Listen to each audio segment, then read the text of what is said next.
Hey guys, I decided to show you something personal. This is my looking out my back door. So we own 6 acres back here, and I like seeing the birds. So I got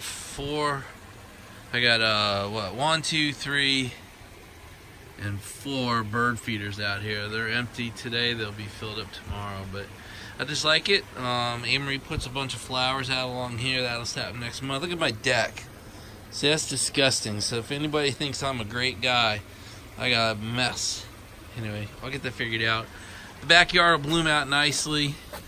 When my kids were little, we built a rocket ship and we built a swing set for them.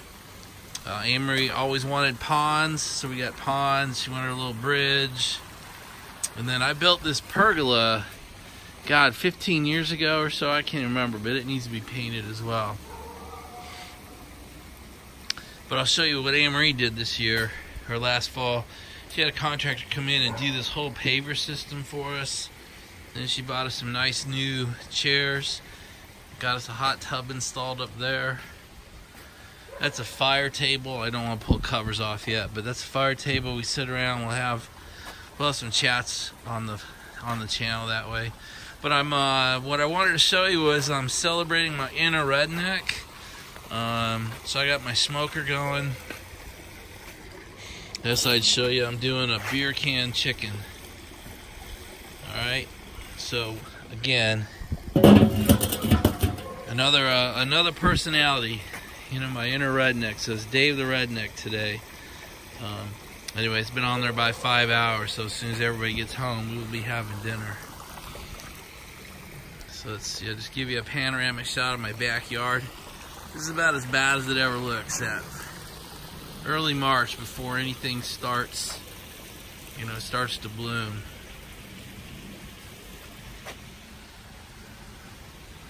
See, I need to wash that off. See, just a normal guy with a backyard that needs a lot of work. Alright guys, that's it. A little quick dog review. There's Chance. He's our almost 5-year-old white golden retriever. Sweet as can be. And then you guys met Lucky yesterday in the truck. There's Lucky. How you doing, girl? Actually giving you a tail wag. You can see her eyes real good here. One's blue. Let's see, one blue, one brown. Yeah, she's wagging for you. Let's see. Gotta go over here. There's Summer. She's pissed. She's mad that Mom left her. Anne-Marie and Lauren went to the farm to do riding, and she was hoping she could go. So she's a little grumpy right now. That's it. Quick dog review. Hey, good afternoon, everybody. It is now Sunday. It's about 5:45. And I know spring ahead hurts people in the morning, but it sure is nice to have it that light out as we approach 6 o'clock. So at least we'll probably have light till almost 8 o'clock tonight. I'll take dark mornings and light evenings all year long if they let us. It's most of us aren't up and doing stuff at 6 in the morning, except maybe commuting to work. You can do that with headlights. But most of us need this in the evening to do something, to video, to do our car stuff, to do our errands. It's just, I think it's a healthier environment to have light out late. So we're just back in the home office today. The weather here in Maryland is pretty good. It was sunny most of the day, and I think it got up to 65 or something. So that's a huge victory compared to what we've been dealing with the last few months. So hopefully it's the sign of the turn that we're actually heading into spring. For those of you who don't live in this area, lots of time Maryland skips spring. We'll have a long, wet end to the winter, and jump from the 40s to sometimes the 70s or 80s. Some Marches we even get into the 90s. So I'm hoping we don't skip spring. It's a season I enjoy, so we'll see what happens. I want to talk to you today a little bit about what I've come to call the dark side of YouTube. There's an old saying, it's from a long time ago, and it says, what my eyes don't see, my heart won't want for or long for. So what my eyes don't see, my heart won't long for. And YouTube does the opposite of that. And I'm part of the problem for you guys. There's so many of us that put bling up onto these channels, and I'm no better. I put up, 10, 11, 12 cars, the McLarens, the ZR1s, the R8s, the Cobra Jets, and you see all that and you want it. So I've got people writing in going, hey, I'm thinking about buying a Lambo, or I'm thinking about buying a Porsche, or I'm thinking about buying that Maserati, or I'm thinking about, getting a race car myself. And I think without thinking about it, without really saying, what is that going to do to me? And so as you watch YouTube, I just would ask you to really think about, is this something you really want to do? And what are the impacts to your life if you do it? Because most people out there can't afford to do what you see on these channels. And a lot of the people you see doing it on the channels can't afford to do it, or are taking great future financial risk by doing it. So, Doug DeMuro talks about that. He's bought one expensive car when he bought that GT, and he talked about it took him years to make that decision, and he's put most of his money in the bank,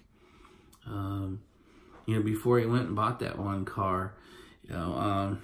You guys look at mine, and I'll tell you, really, my first purchase into this world was back in 2016 when I bought a 2015 Jeep SRT, and that really started me on this path.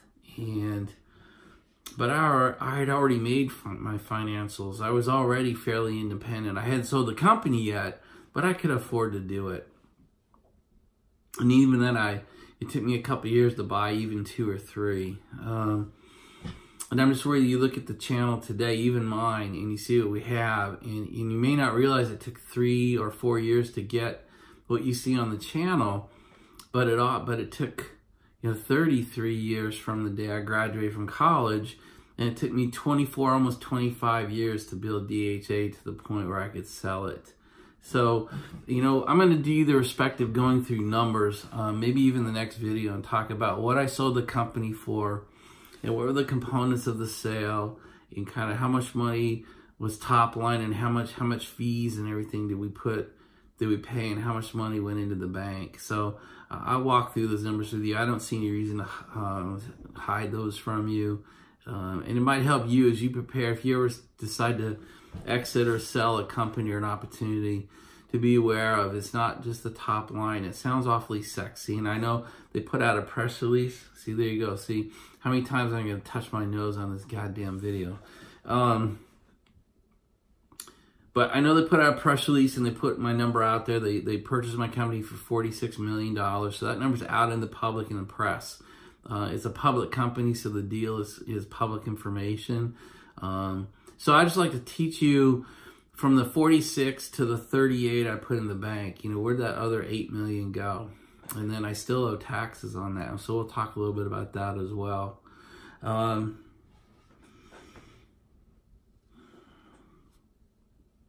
So where I want to go next is this conversation of what you see on the channels and what you see around you. And I know I see a lot of people who appear successful, or seem successful, or act successful. And I think that's my translation to what I see them doing. Big houses, expensive houses, cars, expensive cars. The 7 Series are rampant here in DC. But I also find that people aren't really buying them. They're not really paying for them. They probably can't really afford them. And so they have this appearance of success versus being actually successful. And, there are some, Warren Buffett, one of the richest guys on the planet, drove a VW Bug up until a few years ago. They used to joke about it in Omaha about one of the richest guys on the planet driving a beater. It just didn't matter to him. He didn't want to spend money on what my coach called bling. Don't pimp your ride. And that the #1 vehicle chosen by millionaires is the F-150. And there's a great book out there if you want to read, and I just can't encourage you enough to read I don't care if you do it on a Kindle or iBooks or any way you do it, or if you buy an old-fashioned book and read it. But The Millionaire Next Door, The Millionaire Next Door is a great book. It talks about, you know, what does the average millionaire look like in the United States? And I promise you, it's not what you think.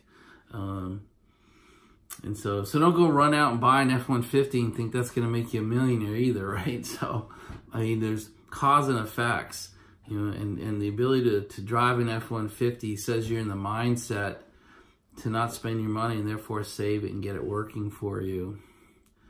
So just be aware of the formula to become a millionaire does not mean buy an F-150, right? It means develop the mindset where you're willing to put off today's wants for tomorrow's money. And that is a hard thing to do.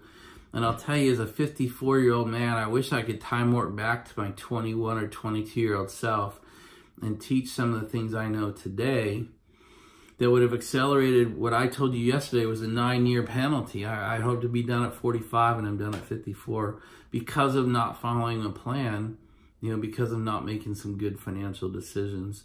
And so what I'm trying to be is that for you. Here I am, a 54-year-old man, going back in time and talking to you, you teenagers, your high schoolers, your college folks, you're entering the professional world people. I'm trying to be your 54-year-old person, so that you don't want to kick your own ass in 10 or 20 years.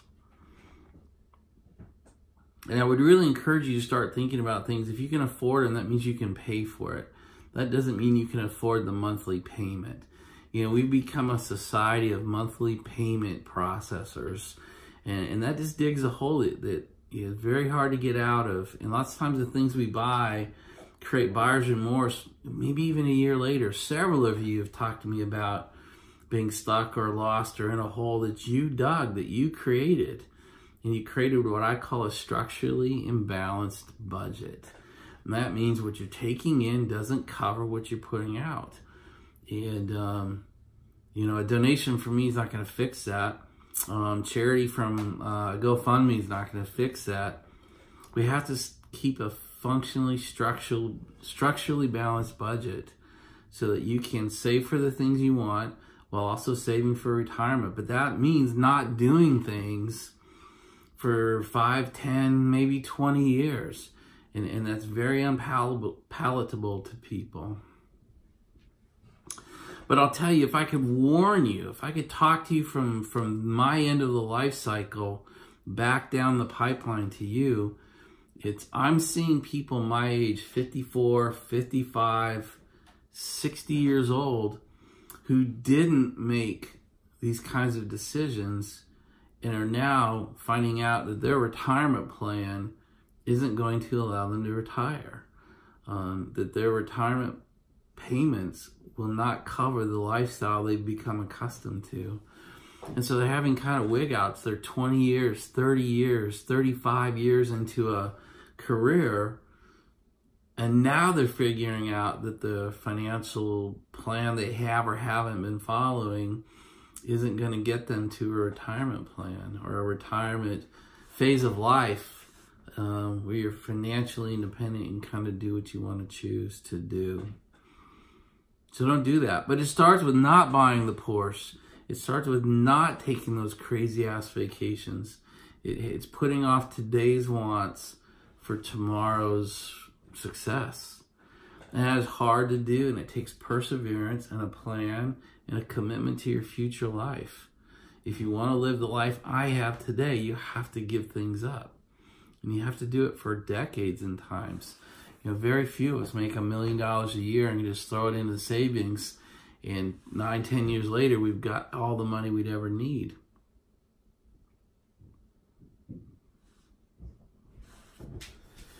Okay, guys, in the final piece here, let's go ahead and talk a little bit about some of the positive things you can do. So we talk a lot about what not to do, and I think people excel on, you know, jumping in your shit and telling you what not to do and how screwed up you are. And I want to be a little bit careful of that, and I want to kind of end today's thought with some things you can do. And one thing I would really recommend you do is find some sort of, I call it a morning routine, but that's for me.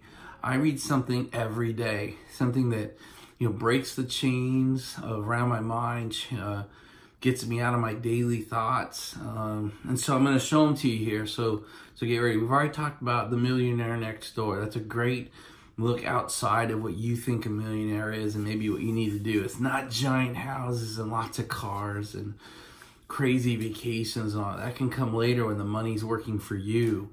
But when you're working for your money, you can't spend it like that. Or you'll never have your army of money fighting for you. So anyway, I'm going to give you two that I read every morning. These are daily readers. And I've gone through these a couple of times. But here we go. So here's the first one. Daily Reflections for Highly Effective People. All right. This guy died. All right. I wish he hadn't. He died early. He died in a bike accident, a bicycle accident. Stephen Covey. Look how short these are. All you got to do is read like one of these a day. Here's one day. Here's another day. It takes 2 minutes, but it breaks the chains around your thinking process.